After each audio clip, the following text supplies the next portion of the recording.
Hello everyone, नमस्ते। तो आज मैं एक और वीडियो लेके आ गई हूँ और आज हम लोग यूनिट 5 पे वीडियो डिस्कस करेंगे, यानी कि इंडियन हिस्ट्री एंड ज्योग्राफी। ये मेरे ख्याल से सारे ही यूनिट्स में से काफ़ी स्कोरिंग यूनिट है, क्योंकि इसमें से बहुत ही ज़्यादा बेसिक क्वेश्चंस पूछे गए हैं। जितने हमने जीएस के प्रीवियस ईयर क्वेश्चन पेपर्स देखे हैं उसमें हमने देखा कि क्वेश्चंस काफ़ी इजी थे। तो आज के जो क्वेश्चंस हैं उनको डिस्कस करने से पहले ये यूनिट को हम डिस्कस कर लेते हैं। 5वीं यूनिट में basically salient features of Indian culture है, यानी कि आपको पूरा इंडियन कल्चर जो भी इंडिया के बारे में यूनिक बातें हैं उनको आपको ध्यान में रखना है इस यूनिट में। दूसरा है Indian national movement. Of course India का जो फ्रीडम स्ट्रगल है 1857 से लेकर 1950 तक के पीरियड में, वो आपको ध्यान देना है। तीसरा है origin of universe and solar system. ये आप जानते हो, इसका सोर्स मुझे सबसे अच्छा लगता है क्लास 6 की जो ज्योग्राफी एनसीईआरटी है उसमें काफ़ी अच्छे से दिया हुआ है। तो आप चाहो तो उस चैप्टर 1 पढ़ सकते हो क्लास 6 की एनसीईआरटी का। लास्ट है इंडियन ज्योग्राफी, जो कि जनरल पूछी जाएगी। जनरल में सारी चीज़ें आ जाती हैं, जैसे कि मल्टीपर्पज़ प्रोजेक्ट्स कौन सी रिवर के ऊपर है, या कौन सी रिवर के ऊपर कौन सी सिटी है, या फिर कौन से सॉइल कहाँ पे पाया जाता है। ये सारी चीज़ें बेसिक चीज़ें होती हैं ज्योग्राफी में, तो आपको ये याद में रखना है। तो अब हम लोग क्वेश्चंस की तरफ बढ़ते हैं। क्वेश्चंस की तरफ बढ़ने से पहले मैं आपको बता दूं कि अगर आपने टेस्ट सीरीज़ अभी तक अवेल नहीं करी है तो आप टेस्ट सीरीज़ अवेल कर सकते हो। आप इंस्टा पे उसकी इंक्वायरी भेज सकते हो, या ऑफ कोर्स आप मेरा मेल जो है, मेल आईडी मैंने अपनी डिस्क्रिप्शन बॉक्स में दे दी है, आप वहाँ जाके क्वेरी कर सकते हो। तो जल्दी से क्वेश्चन की तरफ बढ़ते हैं। फर्स्ट क्वेश्चन है, who among the following is known as the Martin Luther of India. ठीक है, क्वेश्चन पूछ रहा है कि इंडिया में ऐसा कौन सा रिफॉर्मर है, रिलीजियस एंड सोशल रिफॉर्मर है, जिसको मार्टिन लूथर बोला गया है। इसका आंसर है स्वामी दयानंद सरस्वती। स्वामी दयानंद सरस्वती अपनी काफ़ी सारी चीज़ों के लिए बहुत ज़्यादा पॉपुलर है। एक बात उनकी ये है कि उन्होंने जैसे ब्रह्मो समाज राजा राम मोहन रॉय ने शुरू किया था, उन्होंने आर्य समाज शुरू किया था 1875 में। आप कमेंट सेक्शन में लिखो कि ब्रह्मो समाज राजा राम मोहन रॉय ने कब शुरू किया था, कौन से ईयर में। दूसरी चीज़ जो स्वामी दयानंद की है वो ये है कि उन्होंने किताब लिखी थी सत्यार्थ प्रकाश। सत्यार्थ प्रकाश उनकी किताब है और ये बहुत ही ज़्यादा इम्पॉर्टेंट किताब है, और ये क्वेश्चन पूछा भी जाता रहता है कि स्वामी विवेकानंद ने कौन सी किताब लिखी है, या सत्यार्थ प्रकाश किसके द्वारा लिखी गई है। तीसरी चीज़ जो आपको याद रखनी है वो ये है कि स्वामी विवेकानंद ने स्वराज का नारा देते हुए बोला था इंडिया फॉर इंडियंस, यानी कि भारत भारतीयों के लिए है। तो ये इंडिया फॉर इंडियंस का जो नारा है वो उन्होंने दिया था, और बाद में यही नारा बाल गंगाधर तिलक ने भी इस्तेमाल किया था। ये नारा उन्होंने 1876 में दिया था, तो ये भी बहुत इम्पोर्टेंट है। अब नेक्स्ट क्वेश्चन है कि Lord Macaulay is associated with. Lord Macaulay Bharat में बहुत ही इम्पॉर्टेंट स्थान रखते हैं एजुकेशन सेक्टर में, तो यहाँ पे आंसर हो जाएगा English education. Basically Lord Macaulay India में सिर्फ 4 साल के लिए रहे, 1834 से 1838 तक। इन्होंने इंग्लिश एजुकेशन में इंडिया में बढ़ाने के लिए बहुत मेहनत करी। इनका जो कंट्रीब्यूशन रहा है वो सबसे बड़ा यही है कि उन्होंने भारतीयों को इंग्लिश एजुकेशन में एजुकेट करने के लिए काफ़ी इस बात को पॉपुलराइज़ किया। इनके नाम से मिनट ऑन इंडियन एजुकेशन भी बहुत ज़्यादा पॉपुलर है। मिनट ऑन इंडियन एजुकेशन मतलब उनका लिखा हुआ ऐसा ऐसे जो इस बात को बोलता है कि भारतीयों को इंग्लिश एजुकेशन देनी चाहिए, ताकि भारतीय लोग एडमिनिस्ट्रेशन में और भी ज़्यादा आगे आके काम कर सकें। तो Lord Macaulay is associated with Indian education, ये आपको याद रखना है। ठीक है, अब आप मुझे ये बताओगे कि लॉर्ड मैकॉले के टाइम पे जब भारत में वाइसरॉय कौन था, तो ये आप मुझे बताओगे। अब नेक्स्ट क्वेश्चन है, who was responsible for the enactment of Hindu Widows Remarriage act. अब अगेन ये क्वेश्चन बहुत ही ज़्यादा कॉमनली पूछा जाता है। तो हिंदू विडोज़ रीमैरिज एक्ट जो 1856 में पास हुआ था, इसको पास कराने के पीछे जो सोशल रिफॉर्मर थे वो थे ईश्वर चंद्र विद्यासागर। ये विडो रीमैरिज के लिए बहुत ही बड़े एडवोकेट थे। उन्होंने बहुत बार आवाज़ उठाई कि जो विडोज़ हैं उनको दोबारा शादी करने की आज्ञा देना चाहिए, जबकि ऐसे बहुत सारे लोग थे जैसे कि राधाकांत थे और एक ऑर्गेनाइजेशन थी धर्म सभा, जो इस एक्ट के बिल्कुल ही ख़िलाफ़ थे, जो बिल्कुल नहीं चाहते थे कि ये एक्ट पास किया जाना चाहिए। इसीलिए ये माना जाता है कि इनका जो काम है इस फील्ड में ये बहुत ही ज़्यादा सराहनीय है, क्योंकि उन्होंने महिलाओं के राइट्स के लिए अपनी आवाज़ उठाई, जो कि उस टाइम पे बहुत कम लोग करते थे। तो इसलिए हिंदू विडोज़ रीमैरिज एक्ट का आंसर इसमें हो जाएगा ईश्वर चंद्र विद्यासागर।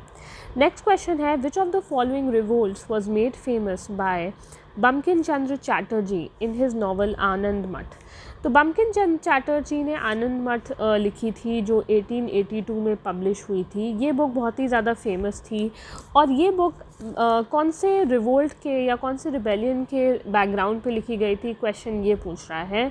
तो आनंद मठ बेसिकली सन्यासी रिबेलियन के बैकग्राउंड में लिखी गई है। सन्यासी रिबेलियन इसलिए हुआ था कि जो सन्यासी थे उन्होंने ब्रिटिशर्स के ख़िलाफ़ आवाज़ उठाई थी, क्योंकि ब्रिटिशर्स ने जो लैंड टैक्स है वो बहुत ही ज़्यादा इंक्रीज़ कर दिया था। ऊपर से उस टाइम पे सूखा पड़ गया था, इस वजह से खेती बाड़ी ढंग से नहीं हो पा रही थी और इसके बावजूद लैंड टैक्स ब्रिटिशर्स बढ़ाते जा रहे थे। तो ये एक तरीके का एक्सप्लॉयटेशन था और इसीलिए सन्यासीज़ ने इसके ख़िलाफ़ आवाज़ उठाई थी। तो इसीलिए इसको बोलते हैं सन्यासी रिबेलियन और इसको लिखा था बंकिम चंद्र चैटर्जी ने आनंद मठ में इसके बारे में। नेक्स्ट क्वेश्चन है, who wrote the famous drama Neel Darpan which depicted the agony of indigo cultivators and brutality of the planters. तो इसमें क्वेश्चन पूछ रहा है कि नील दर्पण जो एक प्ले है, एक ड्रामा है, वो किसने लिखा है। तो इसका आंसर है दीनबंधु मित्र।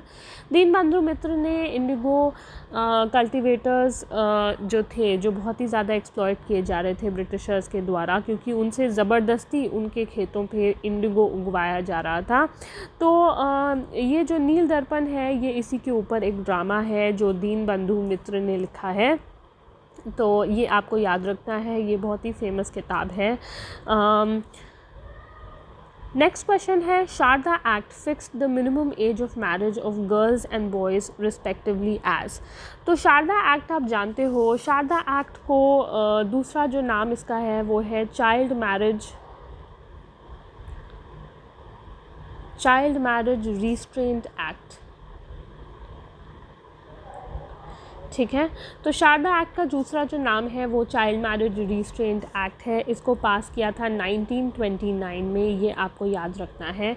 बेसिकली इनका काम था कि इन्होंने बॉयज़ एंड गर्ल्स के लिए एक एज फिक्स कर दी थी। जैसे अभी आप जानते हो कि 18 और 21 है एज गर्ल्स एंड बॉयज़ की लीगल एज शादी की।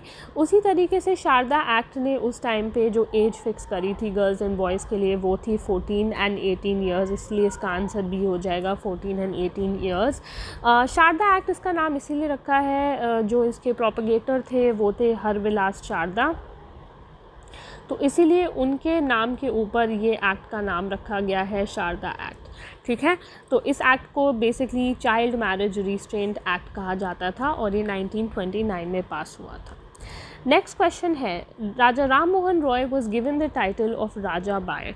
राजा राम मोहन रॉय एक्चुअली में राजा जो है वर्ड जो उनके नाम के साथ जोड़ा जाता है वो उनका नाम के साथ एक्चुअली में जुड़ा नहीं हुआ है, बल्कि एक टाइटल है। जैसे ब्रिटिशर्स को टाइटल दिया जाता है सर, उसी तरीके से राम मोहन रॉय को राजा एक टाइटल मिला था और ये टाइटल देने वाले थे अकबर शाह II, जो कि एक मुग़ल एम्परर थे।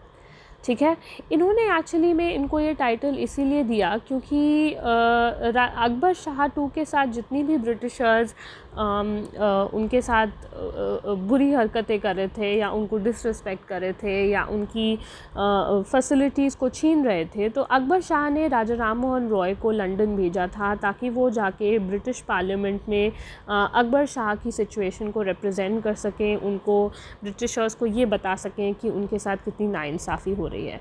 तो जब राजा राम मोहन रॉय वहाँ पे ये काम करने गए थे, इसीलिए अकबर शाह II ने उनको टाइटल दिया था राजा। ठीक है, अब नेक्स्ट क्वेश्चन है, Lord William Bentinck attempted to reform Hindu society. आप जानते हो लॉर्ड विलियम बेंटिक एक बहुत ही इंपॉर्टेंट वाइसरॉय रहे इंडिया के। उन्होंने काफ़ी सारे यहाँ पे रिफॉर्म्स करे, सोशल ईवल्स के लिए आवाज़ उठाई। एक तो आप जानते ही हो सती प्रथा के लिए राजा राम मोहन रॉय ने काफ़ी आवाज़ उठाई और इसके लिए राजा राम मोहन रॉय का साथ दिया लॉर्ड विलियम बेंटिक ने। और आप जानते हो कि सती 1829 में बैन कर दी गई थी बंगाल में, और फिर 1830 में पूरे भारत में उसको बैन कर दिया गया था। तो इसमें ये पूछ रहे हैं कि लॉर्ड विलियम बेंटिक ने ऐसे बहुत सारे काम करे जहाँ पे वो सोशल ईवल्स को ख़त्म करना चाहते थे। तो इसमें 4 ऑप्शंस दिए हैं और आपसे पूछा है कि ऐसी कौन सी चीज़ है जिससे लॉर्ड विलियम बेंटिक का रिलेशन नहीं है, मतलब उन्होंने उस चीज़ के लिए कुछ नहीं किया। तो इसका आंसर हो जाएगा स्लेवरी। लॉर्ड विलियम बेंटिक ने इन्फेंटिसाइड को भी बंद करवाया, उन्होंने स्लेवरी को भी बंद करवाया और उन्होंने ठगी सिस्टम को भी बंद कराया। जो उन्होंने नहीं कराया था वो था स्लेवरी, और स्लेवरी बंद कराया था लॉर्ड एलनबरो ने।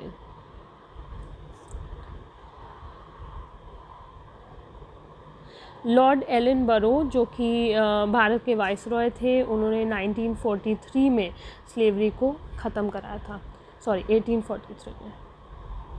1843 में लॉर्ड एलनबरो ने स्लेवरी को भारत में बंद करवाया था। तो इसका आंसर हो जाएगा स्लेवरी के साथ लॉर्ड एलनबरो जुड़े हुए हैं, आपको ये याद रखना है। नेक्स्ट क्वेश्चन है, which social reformer's wife started a girls school in Pune in 1851। ये आप जानते हैं, इसका आंसर बहुत ही इजी है, ये है ज्योतिबा फुले। ज्योतिबा फुले बहुत ही ज़्यादा फेमस सोशल रिलीजियस रिफॉर्मर हैं महाराष्ट्र एरिया में, और महाराष्ट्र एरिया में भी पुणे में वो बहुत ही ज़्यादा फेमस थे। बेसिकली उन्होंने दलितों के लिए बहुत आवाज़ उठाई और उनकी वाइफ ने फ़ीमेल राइट्स के लिए काफ़ी आवाज़ उठाई। ज्योतिबा फुले के बारे में एक और इम्पॉर्टेंट बात है, वो ये है कि उन्होंने सत्यशोधक समाज शुरू किया था।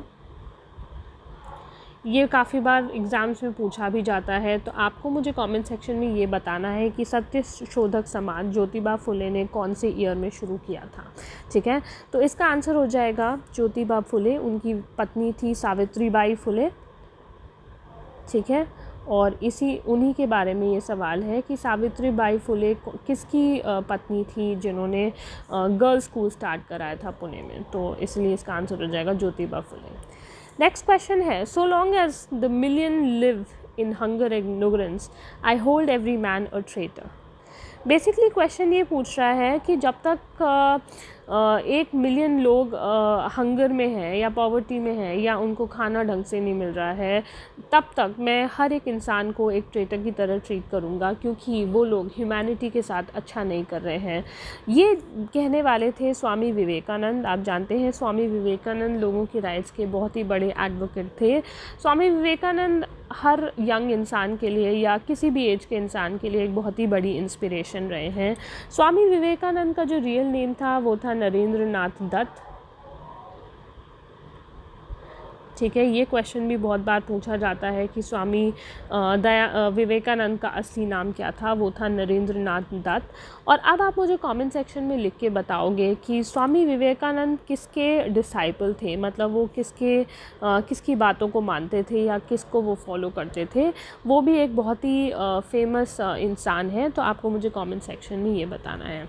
ठीक है, तो ये थे आज के क्वेश्चंस। आज हमने मेरे ख्याल से 10 क्वेश्चंस डिस्कस करे हैं, और ये क्वेश्चंस मैंने इसलिए उठाया क्योंकि ये कॉमनली आस्क्ड क्वेश्चंस हैं, हर एग्ज़ाम में पूछे जाते हैं।